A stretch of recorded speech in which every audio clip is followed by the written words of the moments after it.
Okay, we're recording, man. Have you been seasick or fever sick? I don't really know. I just had a hard day yesterday, just in every way. Very tired. I think I probably was a bit seasick. I'm not really sure why, but I'm starting to question the logic of. We decided to make this first passage a rehab cruise. That's what we're calling it. So. Yeah. So we're not drinking, we're not having caffeine. Well, I'm not. It's just it's. What did you say this morning? That little phrase. Oh, yes. It was good. There's a guy, very famous guy from the 30s and 40s, famous drinker from America. But he said, imagine when you wake up in the morning and that's the best you're going to feel. You know that's the best you're going to feel all day. Yeah. And there is a bit of that going on here. W.C. Fields. W.C. Fields says, you can imagine when you wake up in the morning and you know that's the best you're going to feel all day. Yeah. Have you still got each other names? Yeah, we're diving. We're actually diving. We do one dive a day, right? And it wasn't planned. And right now, starting our chat with you, happens to be dive o'clock. So I don't think this shot's gonna work because I'm not in it. oh, sorry, how about that? Sorry. It's just that No, you keep leaning forward and then I'm not in it. So how many days into this passage are you now, and how far have you got to go? So we've done 3 nights. And about 550 nautical miles. And we've Halfway. yeah, we're just over halfway, I'd like to think. We're going to get there on Friday. So we left on Monday, was it? Yeah. We left on Monday. Was it Sunday? Was it Sunday night, Monday night, Tuesday night, and today is, Yeah, Sunday afternoon. yeah, so left Sunday afternoon, so we sailed Sunday, Monday, Tuesday, and now we're Wednesday lunchtime. And so we've got the whole of Wednesday, Thursday, and we hope to get into the San Blas on Friday afternoon. We've been doing our watches, which is good. I've been really enjoying them. I look forward to it, especially the ones at night. I find it really relaxing. Just the moon, the seas, there's loads of shooting stars, and it's just really cool. It does make you tired because we're doing it on a rotor. Can you explain to the non-yacht person what a watch is? So basically, you have 2 people that are just keeping an eye on the boat all the time. So you monitor the wind and the direction that you're going, and keep watch, basically just looking for other boats and things. And if you do see them, just working out whether you're likely to collide or not. And yeah, so it's just keeping the boat going basically whilst everyone else is asleep. So we've been doing that for 3 hours and then sleep for 6 hours and then again for 3 hours. So yeah, Rich and I did our first watch together last night, which was lovely, wasn't it? Yeah, so we've up to now we've been doing watches with other crew, and then last night was our first watch on our own. Yeah, so I'm really happy how it went. I think we did a good job. And we've shrunk the night watches now. We've been doing it originally for the first 3 days, 3 hours on, 6 hours off, which basically means you never get asleep because you have to wake up after 5 hours and get ready. Whereas now we've changed because Ali and I can now do a watch. It means we can stretch it to 3 hours on, 9 hours off. Most of the time.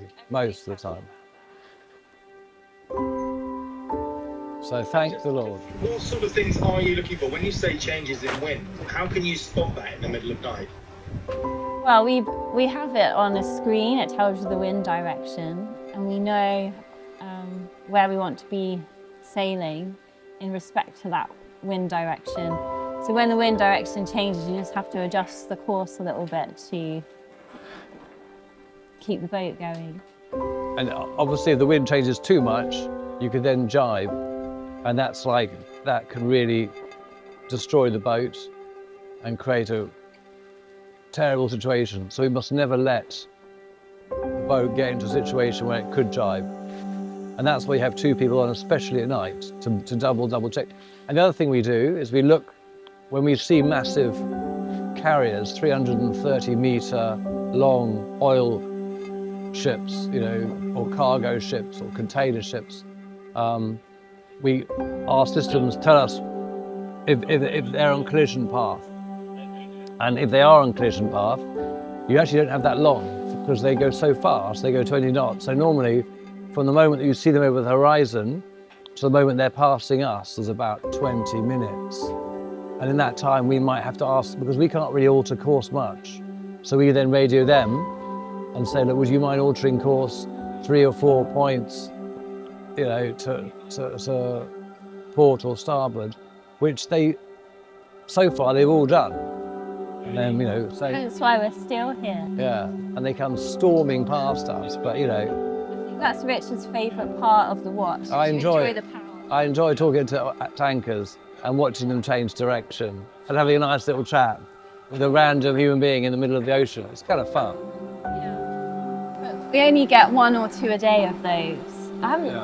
We did go 24 hours without seeing anything at one point. Yeah, we had 2 on our watch last night, so that was good. The USS aircraft carrier, battleship number 74, has just bumped into some of our fleet down near the San Blas, I think it is. I think that's the one that was on his way back from Venezuela or whatever. And they get ordered. To go 5 miles clear.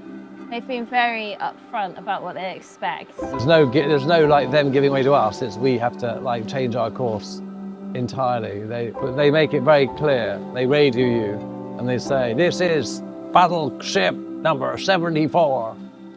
Alter your course." You don't argue with those guys. So what's in the San Blas Islands then? Because I've seen some gorgeous pictures. But It's a whole, I forget how many islands, but lots and lots. A lot of them are very desolate. Yeah, I think that's the reason that I'm looking forward to it, is that there's nothing there. So it's very remote and beautiful. There's no shops, there's no nothing. Yeah. But a whole bunch of islands, and Eddie Jordan, God rest his soul, said on his whole, world rally that he did on Lush, 10 years ago, his first world rally that she went on, and actually it was the first world rally that Oyster ever did. That was his favourite part of the whole trip. So we're really looking forward to seeing them. And we've got this amazing big canvas super tent with cool chairs and zones, but like canvas, not like a modern, plastic thing, but a beautiful sort of teepee style yurt thing. Anyway, so we're going to camp that on the beach. And we're going to, it'll be lovely. We can go. That's the plan. And then we're going to host a drinks party for the other oysters to come to our little beach bar on the beach in the San Blas. That's a cool thing. Yeah, I've been buying all these nice decorations for the tent and everything, so it should be really beautiful, and I'm looking forward to it a lot.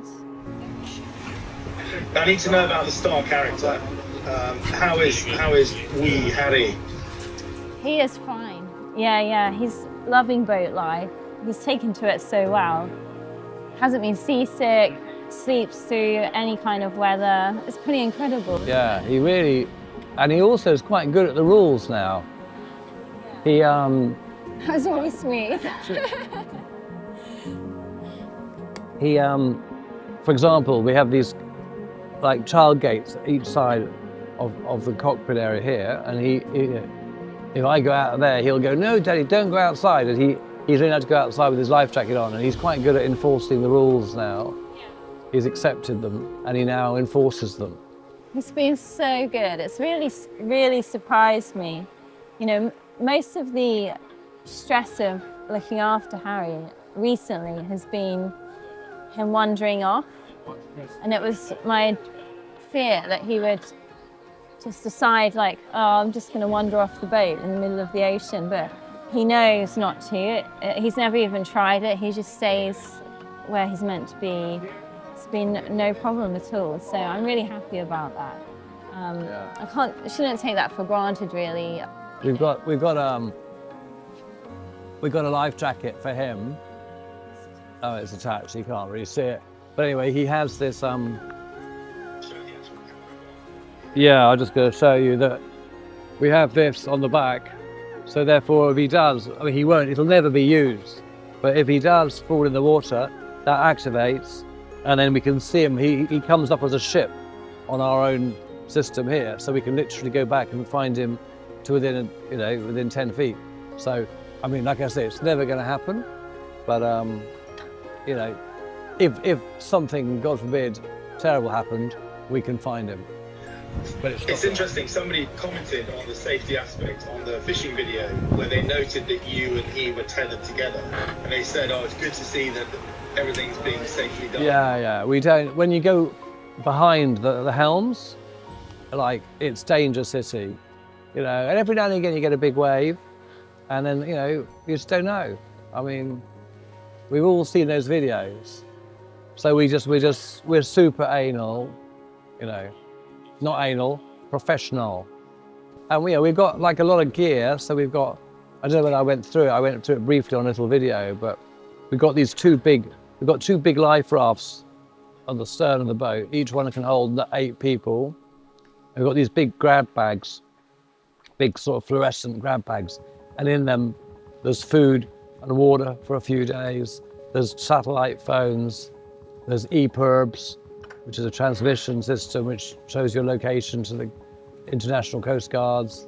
There's flares, there's firing flares with parachutes, there's hand flares, there's smoke grenades, there's fishing lines, there's special metal things you can wear to keep yourself warm. So basically, you know, if the worst came to the worst, we would decamp to these little life rafts, and then with one of these great big container ships, which we tend to get one a day, would get diverted to us. And then the only problem then is, how do you get on it? It's got 25, 30 metre high off the sea, but there are waves apparently. And all of our life jackets have got hoisting points on them. So things that I heard about when you get a sudden squall of wind and you haven't brought down the main, sometimes the boat can get so far over that the sail hits the water. But that's if you know, the worst case scenario. That's but if I know that has happened. Yeah, but there's something special about oyster boats but beyond a certain degree. I mean, oysters are designed to go 15 degrees beyond perpendicular, like 105 degrees or something. Can you explain a little bit about the safety? 120. But that's never happened to Lush, and it shouldn't happen. You can reef your mainsail, right? So right now, even though we're living with just, what is it, 16 knots of wind or something, we've still got a reef in, and we can reef 3. We've got 3 levels of reef on our mainsail and 3 levels of reef on our jib. So, we should never be putting ourselves in a situation where the wind is strong enough to put us down. But if it did happen, you're right. The oysters are designed to self-right. So even if the most terrible thing happened, if you did slam your mast onto the sea, which has never happened and it never will happen, but if it did, the boat will come back up again. And that's obviously a safety feature within oyster that it's not just oyster. It should be a feature of blue water yachts, because you never know. Sometimes, like we were chased by a squall 2 nights ago. I'll send you the video. Normally we do around, let's say, 10 or 11 knots. And at one point, this massive gust came in behind us and it accelerated us up to 15 knots. So that's quite fast for a, big boat like ours. It's not designed, like, it is designed to go that speed, but not. You wouldn't want to be going at that speed on this boat normally. So. And do you feel that in the cabins when you're going that speed? Can you feel the whoosh. increase? Oh yeah, you can feel the whoosh. And of course, as the sea state becomes, like we're riding along in 2 meters of waves here, and it's there, and this boat can do that all day, all night, thousands of miles. But obviously we can get into much heavier seas, bigger swells, bigger winds. And that's when you have to really be careful. What's strange is that Lush feels more stable the more wind there is for some reason. I just really like it when there's lots of wind. She likes it when the ship bites in. Yeah, there's something that happens when there's high wind. She just kind of stays more steady and like robust. And so when there's low wind, you tend to get knocked around by the waves a bit more, and it just feels more flimsy. Where Lush likes lots of wind. She does. And like I say, this boat's done one circumnavigation with Eddie Jordan, and it's done 20 transatlantics, and and now we're going on her second navigation, or circumnavigation rather, and she's just beautiful. I always love this yacht, but when we eat up the miles, and she just doesn't miss a beat. Special. Well, that's great. It still just looks so desolate behind you. It's extraordinary. When Will wakes up after his sleep, we're going to get some proper drone footage so you can see how alone we are. Yeah, there is nothing around here at all. We actually haven't seen any marine life really either, except flying fish. We've seen, I thought we might see some dolphins, but I think maybe we're a bit far out, I don't know. Max got hit by a flying fish. It flew over the ship and it hit her. She didn't catch it and then cook it. That would have been something special. No. They're only like this big. I was going to say, when we come into San Blas Islands, definitely having a rum and coke. Yeah. We keep, every time there's a sunset, it's like, I really would love to just chill now and have a... But you've got a shift coming up in 3 hours. And you're like, it's Tuesday, well, let's have a drink on Friday. Like, oh my God. Yeah. But no, a hack that I've figured out today is putting music on. If you find like a really fun song, play it to everyone. Everyone's singing along, that was fun. And then I've had a few noise complaints today from Harry and from Will, because they're trying to sleep in the daytime as well. But hopefully at some point the two of them will be up together and we can crank it up. It really does make a big difference, just blasting out a tune. I think we're going to try and play a game tonight at 6 o'clock after we've had our dinner, just for half an hour. Because what happens is, when it gets to 6:30, right, it's always pitch black, 6:45 at the latest. And we have red lights downstairs, which you can just see to walk around in, and no lights on deck. So basically the whole boat is dark. And so anyone sitting up, you can't put a light on, because obviously people on watch have to look out for ships and sunken containers and whatever. So there's a big sort of hint to go to bed after dark. And everyone's so tired, funnily enough. There's very little to do. I mean, you can obviously watch TV, but I haven't done that yet because I'm worried about it making me sick. Well, plus we're too tired. We go to bed because you've been up, you've done a 3-hour shift, then a 6 hours off, and then a 3-hour shift, and 6 hours, 24 hours a day. So you're never not tired. Richard has found it a bit of an adjustment. Haven't So you? we've changed the watch pattern now. So tonight we're on for 3 hours, and then we're going to get 9 hours off. Oh my God. So that's just so good. How do you deal with the time? Because obviously you're sailing across time zones the whole time. So do you ever reset your clocks, or do you just set your clock when you arrive at destination? Yeah, I got confused. I think we moved over a time zone yesterday, and it's really annoying that these Apple systems, they don't tell you when they've changed to new time zones. Apple phones, Apple watches, they change time zone without telling you they've changed. It's telling me that sunset was now, and the sun was still high in the sky. So I check it on all the weather apps, and they're all telling me it's sunset. So for some reason, Apple changed time zone, and it hadn't done it completely properly at the right time. And so I think they should have a way where you could lock it. I think we'll probably end up just selecting a country and keeping to that country rather than allowing these things. On this passage, we're not going to do that change because it's a short one.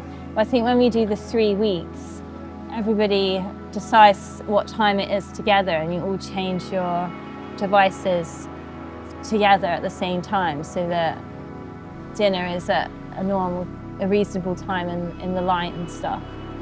I think that's the plan. I'm excited to see what happens when you cross the date line. That's something on the boat. That's going to be quite a fun thing, as to when you cross the date line and you then relive the same day again. Yeah, that's going to be odd. Yeah, I mean, it's hard to know how that will affect me psychologically. Does that mean you do it every day? Does that mean you live forever? Like Groundhog Day. But of course, in the Jules Verne book, Around the World in 80 Days, he had to have 81 nights. Yeah, that's how he suddenly realised that when he reads the newspaper, he's like, what?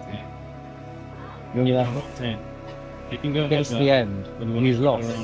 He does a big bet of the Reform Club, all these guys. I haven't read it. So he bets his hoity-toity friend, the Reform Club, that he can go around the world in 80 days. Okay. He gets around the world, and he loses with 81 days. And it's like a lot of money. It's his house, wasn't it? Like he literally bet his whole life on it. Wow. And then he finds out. He's walking off having lost, and there's a guy saying in the newspaper. He goes, 1st of May edition, and he realises that he's solved the day and went around the world, and he won. And he runs to the Reform Club. And he's like, I'm here. It's a hero's moment. Okay.